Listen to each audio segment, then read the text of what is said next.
Ok, pessoal, continuando aqui, vocês perceberam que até esse momento da aula a gente estudou diversos assuntos relacionados aí à qualidade de software, né? São assuntos importantes, eles caem em prova, mas são tópicos esparsos, né? Como aquela história de controle versus garantia de qualidade, falta, erro e falha, que na verdade você nem encontra nos livros. Você não vai encontrar capítulos inteiros sobre esses assuntos nos livros. O que você vai encontrar na literatura são capítulos sobre qualidade de software, que falam sobre muitas coisas, e aí no meio dessas muitas coisas, alguns desses tópicos aqui que eu mostrei para vocês, tá? Então eu tinha que falar sobre esses assuntos em algum momento, colocar eles em algum lugar, e eu escolhi esse primeiro trecho da aula para falar sobre isso. Só que a partir de agora, nós vamos estudar o mais importante tópico dessa aula, né? A principal técnica de verificação dinâmica de qualidade de software, que são os testes. Como eu falei no início, tanto o Pressman como o Somerville têm capítulos dedicados exclusivamente a testes. Inclusive o Pressman tem diversos capítulos falando sobre testes, tá? O Pressman costuma ser mais cobrado do que o Somerville, pessoal. O ideal é que você estude os dois autores, tá? Não são capítulos muito longos, mas se você não tiver tempo, vá lá no livro do Pressman para estudar sobre testes, porque a visão dele é mais cobrada em prova do que a do Somerville, ok? Apesar do Somerville ser um pouco mais didático, como eu falei. Mas vamos lá, vamos começar a ver testes então, pessoal. Vou começar com as definições, tá? O que é um teste? Processo de executar um programa com o objetivo de encontrar erros. Parece simples, né? Tá até em negrito ali, né? Objetivo de encontrar erros, mas muita gente erra isso daí em prova. Porque as questões começam a confundir você, dizendo que, por exemplo, testes visam a remover todos os erros do seu programa. Testes garantem 100% a qualidade do seu software, coisas desse tipo. Nada disso é verdade, pessoal. Na verdade, a única coisa que a gente pode falar sobre o objetivo de um teste é que é um processo de executar o programa buscando erros nesse programa. O objetivo de um teste é encontrar erros no programa, ok? Então, cuidado com algumas meias verdades que costumam ser faladas por aí, né, em algumas provas de seleção, porque na verdade o grande objetivo de testar é bem simples: encontrar erros, ok? Mas um bom caso de teste é aquele que tem alta probabilidade de achar um erro ainda não descoberto. Então você deve projetar testes que tenham boa cobertura, abrangência, né? Justamente para isso, para aumentar essa probabilidade que você encontre um erro que ainda está inserido lá no seu programa, ok? Um teste de sucesso é aquele que descobre um erro ainda não descoberto. É engraçado isso daí, né? Porque nesse sentido, os testes eles têm um escopo negativo, né? Ou seja, um bom teste é aquele que descobre algo ruim no seu programa. É aquele que descobre um defeito no seu programa, porque é para isso que o teste é criado para começo de conversa, né? Para encontrar defeitos, encontrar erros, ok? Só um comentário, pessoal. Eu estou falando aqui ao longo da aula erro, defeito, falha. E aí você deve pensar, né? Pô, mas o professor falou lá que falta era diferente de erro, que era diferente de falha. Pessoal, aquilo dali era no contexto de confiabilidade de sistemas naquela norma do I3E, tá? Mas isso não quer dizer que na prática a gente fique tomando esse cuidado, tá, pessoal? Ah, porque erro é diferente de falha, que é diferente de defeito, que é diferente.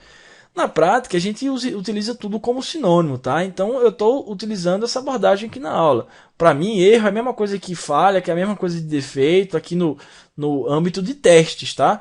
Aquela história lá de falta, erro e falha era para confiabilidade de sistemas e tolerância a falhas. Era um contexto bem específico que, se cair em prova, você sabe a diferença entre os três. Mas na prática, ninguém fica se preocupando em diferenciar essas coisas, tá, pessoal? Só esse comentário aí que eu já tive essa dúvida perguntada em sala. Muito bem, então olha só. O processo de testes não pode garantir que o software está livre de erros. Ele pode apenas mostrar que erros e defeitos de software estão presentes. Então eu coloquei essa exclamação berrante aí nesse slide, pessoal, porque esse aspecto é um dos mais cobrados em prova de seleção e muita gente erra isso. Portanto, não errem mais, ok? Falei várias vezes já. Por mais que você execute várias baterias de testes, você nunca vai chegar no momento de dizer: ah, pronto, o meu software agora está 100%, ele está livre de erros. Isso não existe. É impossível você dizer isso daí. O processo de testes ele só pode mostrar que ainda existem defeitos a serem removidos do seu sistema, porque ele encontrou aquele defeito quando você executou o teste, ok? Então cuidado, muitas vezes isso já caiu em prova. O processo de teste nunca garante que o seu software está livre de erros, ok? Muito bem. O Pressman diz que você deve seguir alguns princípios para projetar bons casos de teste. Então vamos lá, são esses daqui que ele lista, pessoal. Primeiro, testes devem ser rastreáveis aos requisitos do cliente. Ou seja, todo teste, pessoal, deve satisfazer uma necessidade de negócio, ou comprovar, pelo menos, né, que essa necessidade foi bem implementada. Não é para você sair testando tudo, né, coisas irrelevantes para o cliente, até porque, como a gente vai ver mais aqui na frente, é impossível você ter 100% de cobertura de testes, porque os seus recursos são limitados, porque a possibilidade de caminhos é muito grande. Então você nunca vai conseguir cobrir 100% do seu software. Então, para isso, você deve escolher bem os seus casos de teste. E um dos princípios para você escolher bem os seus casos de teste é justamente eles atenderem a alguma necessidade de negócio, serem rastreáveis aos requisitos do cliente. Ok? Testes devem ser planejados muito antes de serem executados. O RUP, por exemplo, tem como um dos seus principais artefatos, pessoal, da disciplina de testes, justamente o plano de teste, que contém toda a estratégia a ser utilizada, os responsáveis, os papéis, o cronograma, os tipos de testes, os cenários. Né? Ou seja, o RUP aplica esse princípio daí. Ele diz lá, ó, antes de você executar os casos de teste, você precisa ter um plano de teste, com toda essa estratégia e as abordagens que você vai utilizar. Ok? O princípio de Pareto se aplica a testes, pessoal. Aquele princípio de Pareto famosíssimo, né? 80% dos efeitos vem de 20% das causas. Então, o princípio de Pareto, vocês já devem ter estudado aí em PMBOK, em normas de qualidade, coisas desse tipo, ele também se aplica a testes. 80% dos erros vão acontecer em 20% dos seus componentes. Você deve concentrar os seus testes nesses 20% mais relevantes do seu programa. Normalmente vão ser aqueles 20% mais complicados, mais complexos, que envolvem casos de usos arquiteturais e coisas desse tipo, ok? Por que você vai concentrar e utilizar o princípio de Pareto para testes, pessoal? De novo, porque se a gente pudesse testar 100% do nosso código, seria uma maravilha, né? Mas eu falei para vocês, é impossível. Essa cobertura de testes é outro princípio, né? É impossível você ter 100% de cobertura. Okay? Você deve se concentrar naqueles trechos mais relevantes de acordo com o princípio de Pareto. E mais, testes devem começar pequenos e progredir para pedaços maiores. O que quer dizer isso daí? Isso daí ele é refletido nos níveis de testes, nos estágios de testes que a gente vai estudar mais à frente, pessoal. Testes de unidade, integração, validação, sistema. Você começa no nível do desenvolvedor. Depois você vai progredindo para o projeto e arquitetura do seu sistema, né, fazendo testes de integração, até chegar no sistema como um todo, lá nos níveis de teste de sistema. Então você vai testando aos poucos. Você vai subindo esses níveis de testes aí, abrangendo cada vez mais partes e mais aspectos do seu software, ok? Continuando, olha só, aquele princípio que eu falei para vocês. Testes exaustivos não são possíveis, pessoal. É impossível você ter 100% de abrangência nos seus testes. Você não vai conseguir executar todos os caminhos existentes num programa. Tá? Esse é um dos princípios mais universais de testes, pessoal. Se você considerar um programa com complexidade mediana, o número de cenários de execução possíveis nele já é grande o suficiente para impedir que você tenha 100% de cobertura de teste. Não existe teste exaustivo, pessoal. O que você deve fazer é utilizar técnicas adequadas para ter uma cobertura maior, né? Como, por exemplo, particionamento de equivalências, análise de valores limítrofes, grafos de teste. A gente vai ver essas técnicas daqui a pouco, tá? E coisas desse tipo para você aumentar a probabilidade de você encontrar erros, ok? Mas teste exaustivo não é possível. Você nunca vai conseguir cobrir todo o seu programa. Para terem um máximo de efetividade, testes devem ser preferencialmente conduzidos por terceiros. Preferencialmente, isso não é obrigado. Tá? Mas para você ter realmente uma eficácia, uma efetividade maior, é uma boa prática que você repasse o seu programa para uma empresa terceirizada, enfim, para uma parte independente testar. Por quê, pessoal? Porque esse princípio é uma boa prática. Ele é o princípio do seguinte, né? Quem desenvolve não testa. Tem exceções, né, pessoal? Claro, testes de unidade, por exemplo, são feitos pelos próprios desenvolvedores. Mas testes funcionais maiores normalmente seguem esse princípio, né? Quem desenvolveu não vai ser o cara que vai testar. Por quê? Porque quem desenvolveu sabe todos os vícios do programa, pessoal, as gambiarras que foram feitas nele, né? Todos os gatilhos que foram colocados ali e assim por diante. Então o cara já vai testar o programa de forma viciada também. Então é melhor que você repasse o seu programa para uma equipe independente que vai testar de forma completamente isenta, ok? Mas ó, o Pressman continua. O que é que constitui um bom teste, pessoal? Características de um bom projeto de teste segundo o Pressman. Olha só. Primeiro, um bom teste deve ter alta probabilidade de encontrar erros. E para você alcançar isso daí, tem várias técnicas que a gente utiliza para testes caixa preta, caixa branca, para aumentar essa probabilidade. A gente vai estudar todas elas daqui a pouco. Um bom teste ele não deve ser redundante. Todo teste deve ter um propósito diferente. Por quê, pessoal? Porque senão você vai gastar esforço inutilmente. Quando você testa um módulo, sei lá, que recebe valores positivos ou valores negativos e qualquer coisa diferente disso vai dar erro, não precisa você testar todos os valores positivos, todos os valores negativos, até porque é infinito, né? O número de conjuntos naturais aí. Então, um bom teste ele não deve ser redundante. Todo teste ele deve, de alguma forma, modificar alguma variável do teste que mude um pouco o propósito dele, ok? E busque encontrar mais erros. Que mais? Um bom teste ele deve ser representativo na sua classe. Esse terceiro critério, na verdade, é muito parecido com o segundo, né, de redundância.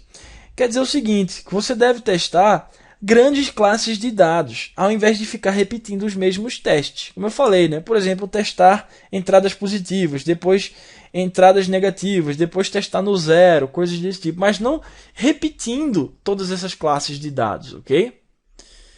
Por fim, um bom teste não deve ser nem muito simples, nem muito complexo. Esse critério aí é praticamente cômico, né, pessoal? Parece inacreditável, é ridículo que o Pressman tenha falado isso, né? Mas podem ler lá no livro dele, tá lá.